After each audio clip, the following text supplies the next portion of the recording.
Okay, in this video, we're going to start a series on linear algebra, beginning with the topic of systems of linear equations. This topic is going to form the backbone for our discussion of more advanced topics later in the series, so you don't really want to skip these exercises. You want to make sure that you understand the exercises that have to do with the basic systems of linear equations first before you move on to anything else in linear algebra. And with that, a linear equation follows the form in the first section that I have written in the video, and you can see it starts with a1 x1 plus a2 x2 all the way to a n xn for whatever n you have equals some value b. And a system of linear equations is a collection of one or more linear equations involving the same variable. So from the previous equation, we have the variable x1 all the way up to the variable xn.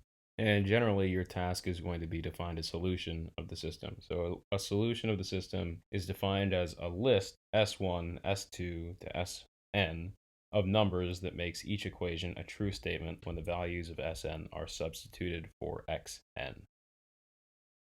So with respect to the solution set for a system of linear equations, the system has either no solution or exactly one solution or infinitely many solutions. And if the system has no solution, then we say it's inconsistent. If it has exactly one solution or infinitely many solutions, we say that it's consistent. And to arrive at that point of whether we can even tell if the system has a solution or not, we're going to have to solve the system of linear equations. And our strategy for doing so is to replace one system with an equivalent system, or one that has the same solution set, making them equivalent, that is convenient to solve. Common way to do this that you're going to find in a lot of the upcoming videos on this series is to simplify linear systems and convert the equations into a matrix, then use row operations of replacement, interchange, and scaling, again, to simplify the problem. And now we're going to do just that. We're going to take a system of equations and put it into matrix form. And the motivation to do this, so why we're even doing this in the first place, is it's going to help us answer fundamental questions about the system. So we can start by asking, is the system consistent? Or does the system at least have one solution? So does one solution exist for the system? If a solution exists, we can say, is it the only solution or are there more? Or in other words, is the system unique? For an example, let's take the system of linear equations in example 1. So we have x1 minus 2x2 plus x3 equals 0. That's the first row. Second row is 2 times x2 minus 8 times x3 equals 8. That's the second row. The third row is minus 4 times x1 plus 5x2 plus 9x3 is equal to negative 9. And that concludes the third row.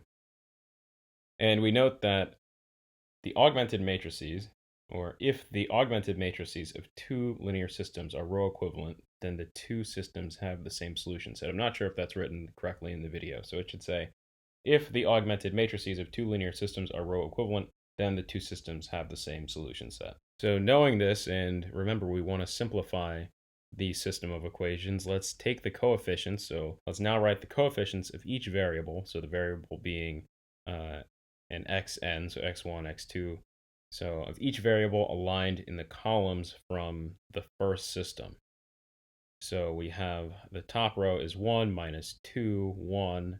Second row, 0, 2, negative 8.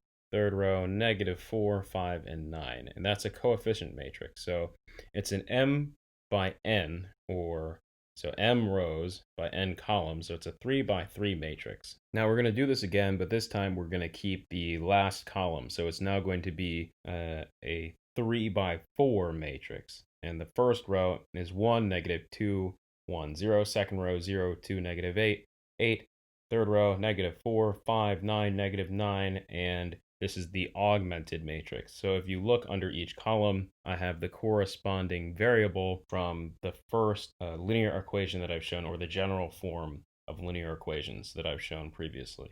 In other words, the first column goes with variable x1, the second column x2, third column x3, and then the fourth column goes with value b.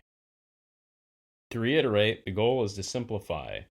So we're going to keep in mind that if two augmented matrices of two linear systems are row equivalent, then the two systems have the same solution set. In this first manipulation, we're starting with the matrix that we had to begin with, and we're starting with 1, minus 2, 1, 0, first row, second row, 0, 2, negative 8, 8, third row, negative 4, 5, 9, negative 9. And we're going to go to a row equivalent matrix, and we're starting with the first row is 1, negative 2, 1, 0, second row, 0, 2, negative 8, 8, third row, 0, negative 3, 13, negative 9. So how did we get here? What we did was we multiplied row 1 by 4 and added those values to row 3. And then we've made the values involving x1, we've made them 0 in the first column in all of the entries besides the first row. Now we want to remove the x2 values under the first entry in row 2. So to do that, we're going to scale row 2 by 1/2, then add 3 times row 1 to row 3. Again, the first row is 1, negative 2, 1, 0. Second row is 0, 2, negative 8, 8. Third row is 0, negative 3, 13, negative 9. And the manipulations that I've stated before are going to take us to this row equivalent matrix, which the first row, we're going to write 1, negative 2, 1, 0. Second row, 0, 1, negative 4, 4. Third row is 0, 0, 1, 3. So again, our goal was to take the system of linear equations and then turn that into a matrix. And also, we wanted to note that if two augmented matrices, so the one we started with and then the one we ended with, so if two augmented matrices of two linear systems are row equivalent, then the two systems have the same solution set. And why did we note that? We noted that because we wanted to ask in the beginning, we said, we want to know if the system's consistent. So we want to know if the system has even one solution. So does one solution exist? And if a solution exists, is it the only one? Could we have more solutions? Is the system unique?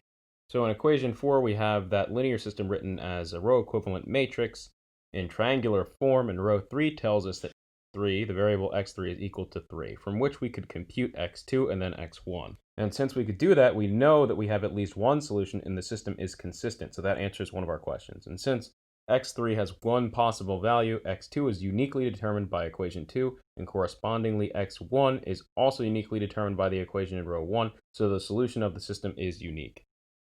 And by following this relatively simple procedure, we've answered two very fundamental questions about the system of linear equations that we started with.